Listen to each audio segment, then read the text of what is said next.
The Hope Valley community remains the best of the series, and certain relationships are tested and others strengthened as various truths are revealed.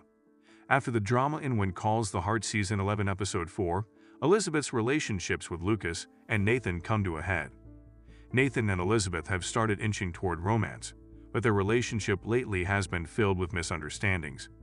Before Elizabeth can move on, though, she must talk to Lucas about what happened with them and if they will coexist in Hope Valley without awkward run-ins. Lucas changes the subject every time someone mentions Elizabeth, which contradicts the notion that he's moved on. It appeared it was easier to have her in his life as a friend than to lose her completely. The Hope Valley community demonstrated its strength in When Calls the Heart Season 11 Episode 5 when they united to defend Lucas's new resort.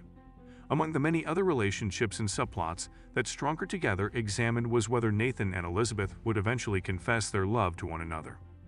Some people were strongly against clearing the Hope Valley resort, which Lucas never anticipated would cause such problems.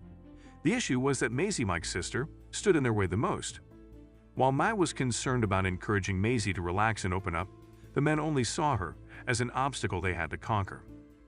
Since Mike viewed her as a person, Maisy admitted her physical ailments and why she was so demanding about the resort. It seemed no one took her concerns seriously in Benson Hills either. They wanted this resort to happen regardless of whether she had safety concerns. Maisy assumed Mike and Lee would turn down her ridiculous demands of a new town dump or a transportation center with buses, but they seemed to be considering them. Since Maisy believed she could control Mike, Bill and Mike ambushed Lee to assume the mayorship, giving them the upper hand. Although he was hesitant at first, Lee quickly warmed up to Maisy, especially after Henry gave his explanation of his plan to assist them all. This was another of Henry's often dangerous ideas, but it had the great advantage of uniting the towns and having two mayors. All they needed to do was win over the entire town. Elizabeth was so well-liked at the town hall meeting that nearly everyone offered to forego the resort if it would negatively impact her school. They don't want change for Hope Valley, but they did not want it to have an impact on the small schoolhouse. The Elizabeth and Lucas we were familiar with were considerate of one another's aspirations. The others concurred because she was aware of the resort's potential benefits to the community. Since Lucas was involved in the lives of the children who represent the town's future, it is hoped that he will incorporate Opal's sketch into his expansive vision for the resort.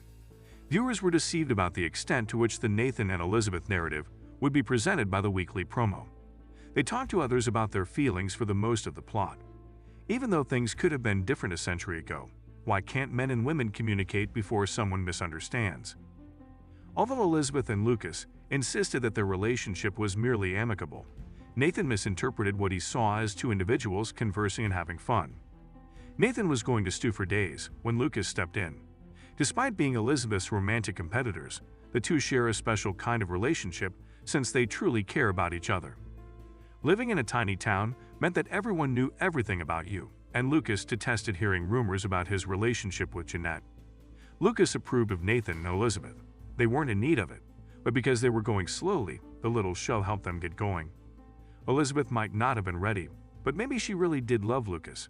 I didn't see that, but she recently told Rosemary that she was ready to find another love similar to the one she and Jack had. At least, Nathan said he was sorry for being so aloof, but as usual, they were cut off again, with the conversation turning to Lucas and the resort. Let Nathan and Elizabeth to complete a conversation if the show is going to prioritize their relationship. Elizabeth waited until the very last moments to confess her feelings.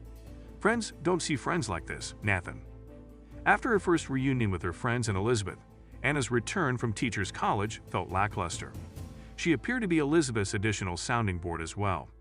However, we were interested in hearing about her experiences and seeing her instruct the kids.